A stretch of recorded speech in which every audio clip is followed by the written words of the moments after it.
오늘 말씀은 벳세다에 이르신 예수님께서 눈이 먼 맹인을 고쳐주시는 이야기를 담고 있죠. 본문 말씀은 예수님이 벳세다에 이르렀고 사람들이 맹인 한 사람을 예수님에게로 데려왔다고 기록을 하고 있습니다. 순서상으로는 그렇다는 거죠. 예수님이 벳세다에 오셔서 어떤 행적을 보이셨느냐, 그런 얘기는 성경에 나와 있진 않아요. 그런데 그들이 예수님에게로 이 맹인을 데려왔다는 것, 이토록 이들이 예수님이 오시자마자 바로 이 맹인을 예수님에게로 데려갈 수 있었던 그 원인은 과연 무엇에 있었을까? 성경에는 구체적인 그 이유, 그 원인에 대해서 설명하고 있지는 않습니다. 그래서 제가 나름의 이 거룩한 상상력을 한번 동원해 봤어요. 첫째로 그들은 이 맹인을 긍휼히 여기는 마음을 가지고 있지 않았을까라는 생각을 해봤습니다. 이미 오래전부터 이 맹인이 낫기를 바라는 그런 마음을 가지고 있었을 거라는 말이죠. 그들은 여러 방법을 아마 시도해 봤을 거예요. 하지만 도저히 이 맹인의 눈을 뜨게 할 수는 없었겠죠. 그래서 아마도 이 소문으로 전해들은 예수님이 우리 곁에 오신다면 도움을 받으시지 않을까라는 그런 생각을 머릿속에 가져보았을 거예요. 그들이 맹인을 예수님에게로 곧장 데리고 있었던 두 번째 까닭, 바로 예수님의 행적에 지속적으로 관심을 가지고 있었기 때문입니다. 이스라엘 이곳저곳을 돌아다니면서 사역을 하셨던 예수님의 그 소식을 계속 귀담아 듣고 있었던 이들, 자신들의 마을에 오심을 간파하고 곧바로 이 예수님에게로 맹인을 데리고 갔었던 것이죠. 그들은 그만큼 이 맹인을 아끼는 마음을 가지고 있었고 예수님의 행적에 촉각을 곤두세우고 있었던 거예요. 그들이 예수님에게로 맹인을 데려왔던 이유는 그럼 무엇이었느냐? 그 이유는 분명했어요. 바로 맹인에게 예수님께서 손을 대셔서 고쳐주시길 바라는 그런 마음 때문이었죠. 맹인에게 손을 대시기를 원하는 그 마음으로 예수님 앞에 맹인을 데려온 사람들, 그들의 마음에는 저마다 맹인을 긍휼히 여기는 마음이 있었던 것이죠. 그러다 보니 예수님이 맹인을 바라보면서 그에게 손을 대시기만 하면 이 맹인이 이제 눈을 뜨게 될 거야, 앞을 보게 될 거야 라는 그런 기대감도 아마 그들 마음속에 가득했었을 거예요. 그 기대감이 있었기 때문에 어쩌면 번거롭고 힘들 수 있는, 귀찮을 수도 있는 맹인을 예수님에게 데려가는 그 일을 그들이 감수했었던 것은 아닐까 생각이 되었어요.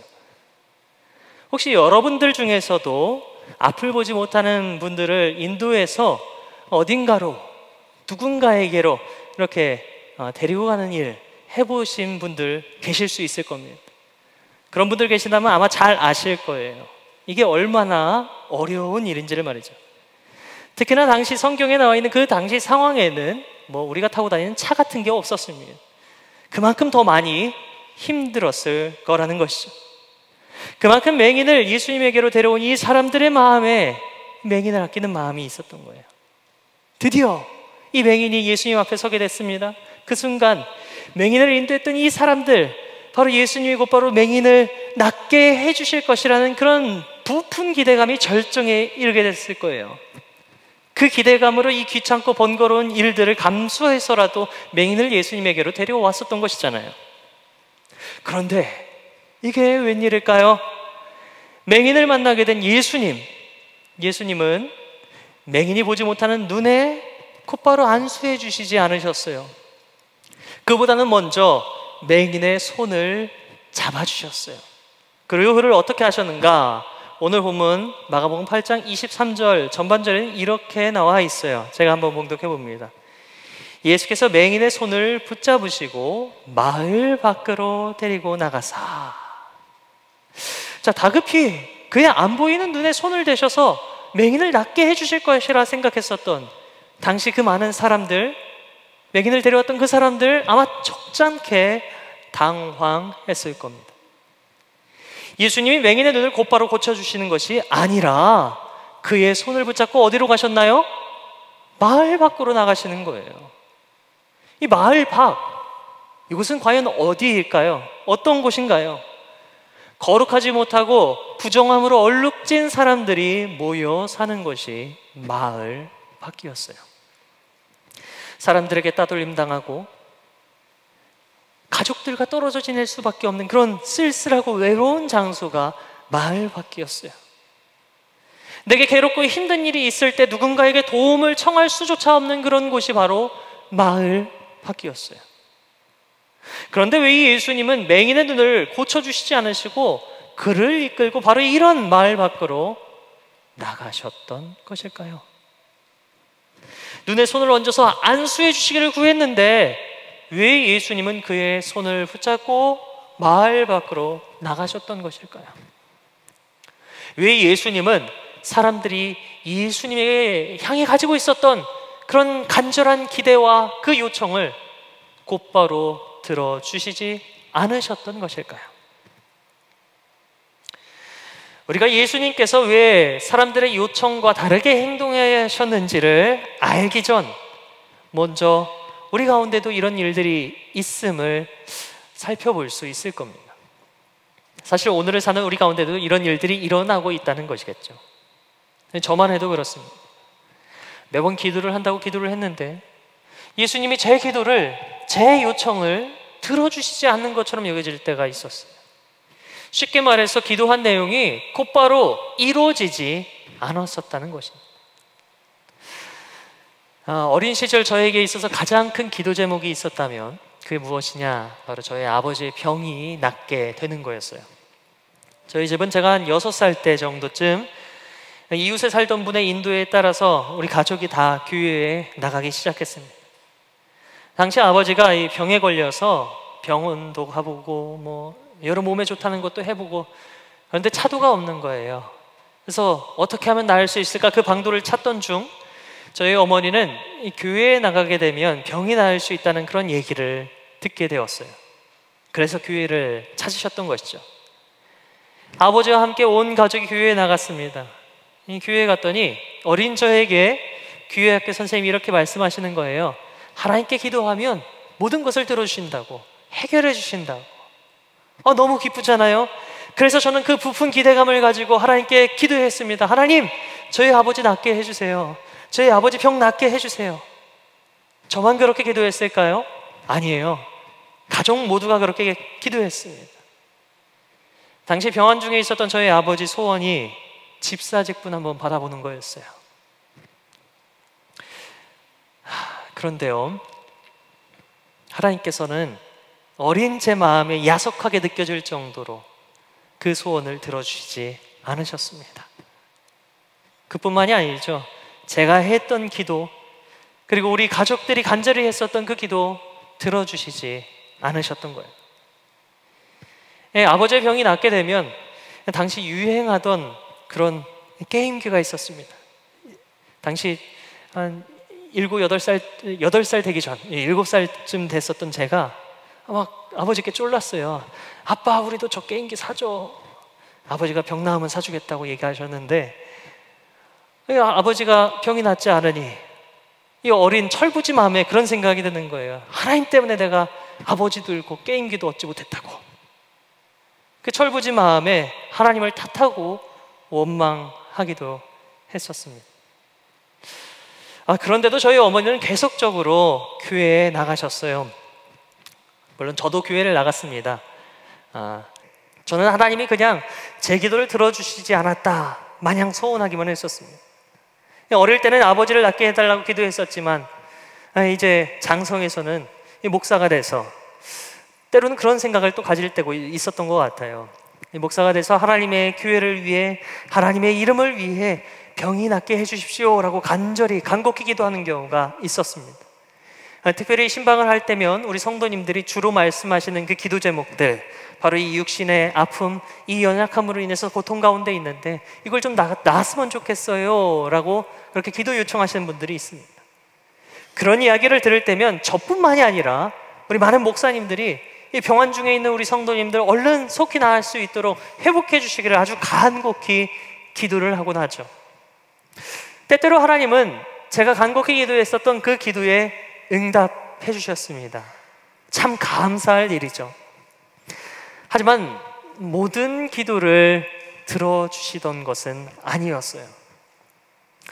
제 기도와는 다르게 하나님께서는 몇몇 분들을 하나님이 계신 곳으로 데려가셨어요. 제 기도와 달리 하나님은 아직도 아픔 가운데 있는 우리 성도님들의 아픔을 덜어주시지는 않으셨어요. 제 욕심 때문에 제 이름을 널리 알리고 싶어서 그렇게 기도했던 것이 아니라 하나님의 나라와 하나님의 영광을 위해 기도했는데, 하나님의 교회와 하나님의 의를 위해 간곡히 기도했는데 그 기도가 들어지지 않았던 거예요. 마치 오늘 말씀에 나온 베세다에 있던 사람들이 맹인을 예수님에게로 데려왔는데도 불구하고 예수님이 그 맹인을 곧바로 고쳐주시지 않으시고 마을 밖으로 데려나가셨던 것처럼, 어떤 때는 우리 하나님이, 우리 예수님이 우리의 요청과 우리의 요구, 우리의 간절한 기도에 무신경한 것처럼 느껴질 때가 더러는 있다는 것입니다.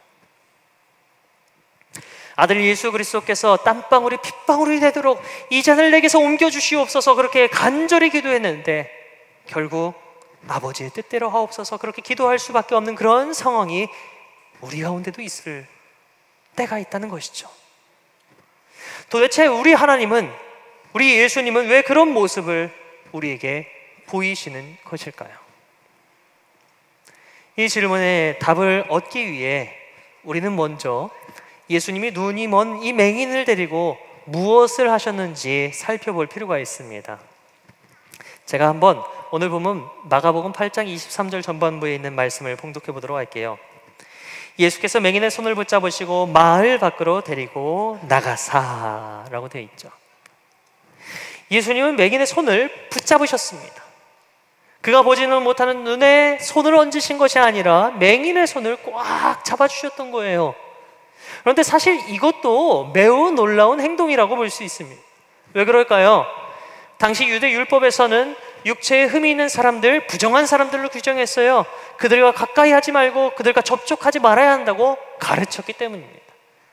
잠시 레위기 21장 17절로 21절 말씀을 제가 봉독해 드리도록 하겠습니다. 아론에게 말하여 이르라, 누구든지 너의 자손 중 대대로 육체에 흠이 있는 자는 그 하나님의 음식을 드리려고 가까이 오지 못할 것이니라. 누구든지 흠이 있는 자는 가까이 하지 못할지니 곧 맹인이나 다리 저는 자나 코가 불완전한 자나 지체가 더한 자나 발 부러진 자나 손 부러진 자나 등 굽은 자나 키 못 자란 자나 눈에 백막이 있는 자나 습진이나 버짐이 있는 자나 고한 상한 자나 제사장 아론의 자손 중에 흠이 있는 자는 나와 이 여호와께 화제를 드리지 못할지니 그는 흠이 있은즉 나와서 그의 하나님께 음식을 드리지 못하느니라. 아멘. 물론 구약 성경 곳곳에는 장애를 가진 사람들을 하나님 사역의 대상으로 바라보고 있습니다. 그리고 우리가 봤던 이 레위기 말씀은 흠 없는 대제사장 예수님을 상징적으로 내포하고 있고, 육체적인 이 결함을 상징적으로는 영적인 결함으로 말하며, 영적 결함이 없는 존재만이 바로 하나님과 인간 사이의 중보자가 된다, 그것을 이야기하는 것이다 성서학자들이 해석을 하기도 합니다. 하지만 예수님 당시 시대만 하더라도 부정하다 일컬어지던 그 사람들 가까이에서는 안 됐어요. 접촉해서도 안 됐습니다. 이게 그 당시 사회의 관습이었어요. 그럼에도 예수님이 그의 손을 잡아주셨던 것입니다. 그리고 그가 보지 못하기 때문에 그를 인도해서 지금 어디로 가셨나요? 마을 밖으로 나가셨던 거예요. 특별히 이 마을 밖 어떤 장소였나요?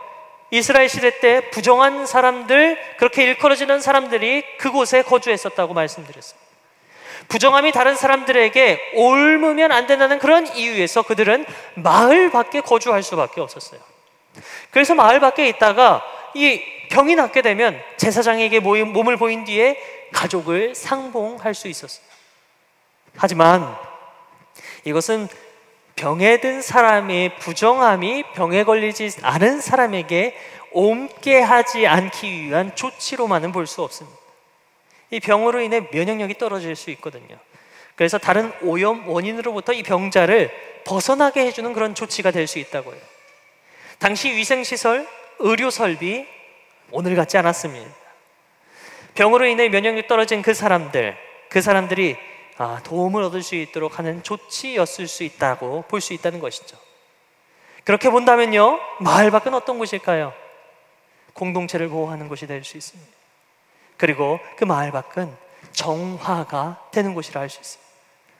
구약의 옛 선조들이 전쟁에 나갔다 사람을 죽이거나 시체를 만졌을 경우 부정함을 씻기 위해서는 진영 밖에 일정 기간 동안 머물러야만 했던 것처럼 마을 밖은 자신을 정결하게 하는 장소였던 것이죠.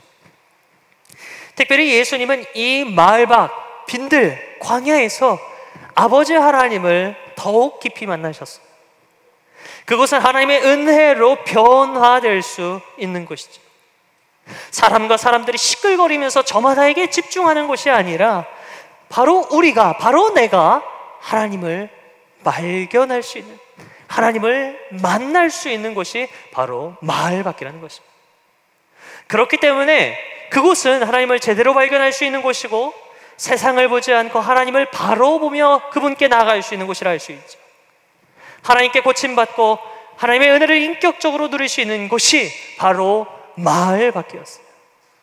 사람들의 입방아에 오르락내리락하며 구경거리가 되는 곳이 아니었다는 것입니다.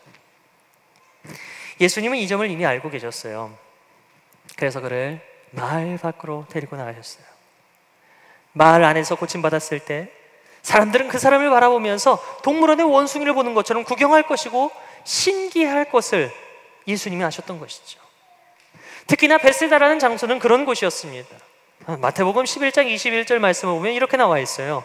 화 있을진저 고라시나 화 있을진저 베세다야 너희에게 행한 모든 권능을 두로와 시돈에서 행하였더라면 그들이 벌써 배의 옷을 입고 제에 앉아 회개하였으리라. 아멘. 베세다 사람들, 그 사람들 마음은 열린 마음이 아니었던 것이죠.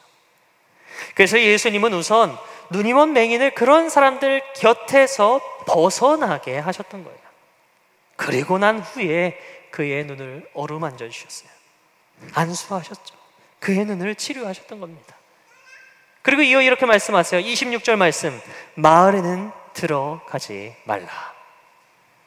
이처럼 예수님은 맹인의 눈을 치료해 주신 것만이 아니라 그가 앞으로 살아갈 날들까지도 안배하시고 배려하시는 은혜를 베풀어 주셨어요.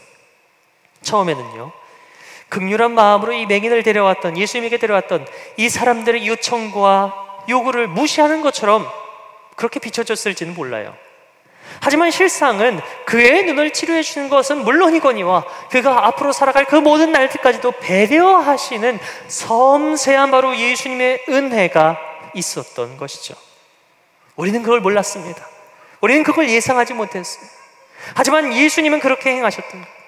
누구도 예상하지 못했고 누구도 배려하지 못했던 그 부분까지도 보살피시는 하나님의 그 놀라운 은혜, 그 섭리가 바로 우리 삶 가운데에도 가득하게 되기를 주님의 이름으로 소망합니다.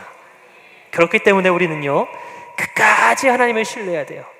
끝까지 하나님을 믿음으로 따라야만 하는 줄 믿습니다. 지금은 별로 그렇지 않지만 어릴 적 저는 이 사람들에게 주목받는 걸 굉장히 좋아했었어요.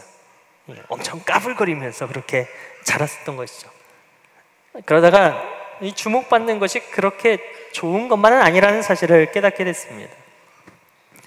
아버지가 돌아가시고 나서 저희 어머니가 이 가족의 생계를 이어가고자 미용 기술을 익히셨어요.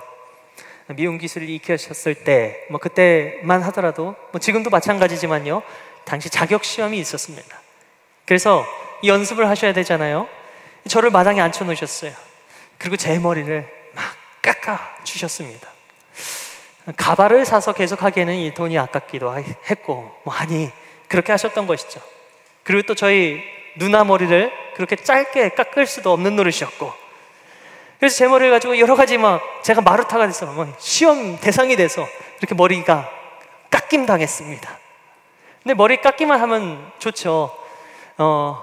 한때는요, 저희 흰머리 소녀분들이 하고 계신 그 라면 파마, 뽀글뽀글 이렇게 파마를 저한테도 하실 때가 있었습니다. 그럴 때만 이 어린 마음에 제가 얼마나 창피하고 상처가 됐는지 몰라요. 마을 안, 동네 안에서는 그렇더라고요. 그것은 많은 사람들의 시선과 귀가 머무는 곳이죠. 그래서 그 안에서 하나님과 교제하는 게 사실 쉽지 않습니다. 그래서일까요? 저는 설교를 준비할 때 되도록 이 귀를 막아봐요. 설교를 준비하는 일을 통해 하나님이 제게 말씀하시는 그 말씀을 듣기 위해서 되도록이면 이 육신의 귀를 막으려고 노력합니다. 그도 안 되면 사무실 밖으로 나와요. 조용한 곳, 혼자 있을 수 있는 곳을 찾습니다. 그리고 그곳에서 말씀을 계속 읽어봐요. 그리고 그 말씀 속에서 살아계신 하나님을 만나고 제게 말씀하시는 그 주님의 음성을 들으려고 노력을 해요. 여러분에게 있어서 마을 밖은 어떤 곳인가요? 저는 어릴 적 아버지의 죽음으로 마을 밖에 내몰리는 경험을 했습니다. 목사가 되어서 우리 성도님들이 경험하는 그 아픔과 어려움, 해결되지 않음으로 인해 제 심정은 마을 밖 그 외딴 곳으로 내몰리는 것 같았습니다. 하는 기도는 응답되지 않고 사람들은 저를 바라보면서 손가락질하고 수근거리는 것 같았습니다. 기도해도 응답받지 못하는 목사라고. 하지만 저는 오늘 말씀을 묵상하면서 이런 생각을 가져봅니다. 마을 밖은 좋은 곳이라는 사실. 마을 밖이 어쩌면 외롭고 쓸쓸하며 아픈 상처 자국 깊게 패인 그런 곳으로 여겨질 수도 있겠지만, 마을 밖이라는 그 외딴 곳을 통해서도 우리 주님은 우리를 만나주시고 우리 가운데 역사하시는 분이시라는 사실을 알게 되었습니다. 사랑하는 성도 여러분, 마을 밖은 결코 외롭고 힘든 곳이 아닙니다. 여러분들이 경험하는 마을 밖, 저 빈들, 저 광야는 바로 하나님을 만나는 곳입니다. 다른 누군가에게 집중하는 것이 아니라 오직 하나님께 집중할 수 있는 곳이 바로 그곳입니다. 그 옛날 광야에 외치는 소리로 하나님의 말씀을 선포하고 살았던 바로 예언자들, 선지자들, 세례 요한과 우리 주님이 그곳에서 하나님과 깊이 교제했었던 것처럼 그곳은 바로 하나님의 생명이 살아 숨쉬고 하나님께서 역사하시는 곳인 줄 믿습니다. 혹시 지금 내가 마을 밖에서 외롭고 힘들게 살아가고 있다 여겨지시는 분들 계십니까? 그렇다면 위로를 얻으시기 바랍니다. 그곳에서 우리는 사람이 아닌 하나님의 일하심을 경험하게 될 것입니다. 그곳에서 우리의 시선은 바로 주님께 두게 될 줄 믿습니다. 그곳에서 우리는 하나님의 은혜를 비로소 경험하게 될 것입니다. 이제 우리가 할 수 있는 것은 무엇입니까? 그것은 우리의 어두운 눈을 밝혀주시는 주님의 그 손을 꽉 잡고 그 손길을 따라 담대함으로 나아가는 것뿐입니다. 두렵고 걱정되는 그 마을 밖을 향한 길. 하지만 그럼에도 우리는 마을 밖을 향해서 고개를 돌려야만 합니다. 왜요? 그것은 바로 우리 하나님이 역사하시는 곳이기 때문에, 바로 우리 하나님을 만날 수 있는 자리이기 때문에, 하나님과 깊이 기도하며 교제할 수 있는 그곳이 바로 우리 신앙에 꼭 필요한 곳이기 때문입니다. 우리의 눈과 우리의 삶이 이렇게 마을 밖을 향할 때 그곳에는 부정한 사람들이 산다며 사람들이 손가락질하고 경멸해야 할지도 모릅니다. 그 말이 우리 가슴을 후벼팔 수도 있습니다. 하지만 그곳에서 우리가 하나님의 은혜를 경험할 수 있다면, 그곳에 바로 우리 하나님의 사랑이 필요한 이들이 있다면 우리는 가야만 합니다. 바라기는 마을 밖, 바로 하나님이 계신 그곳을 향하는 우리의 시선과 우리의 발걸음을 통해 비로소 우리가 더욱 정결케 되고 복음을 경험하게 되며 하나님을 깊이 만나 교제하게 되고 그 하나님을 의뢰할 수 있는 이 한 주 우리의 삶이 되기를 주님의 이름으로 기도드립니다.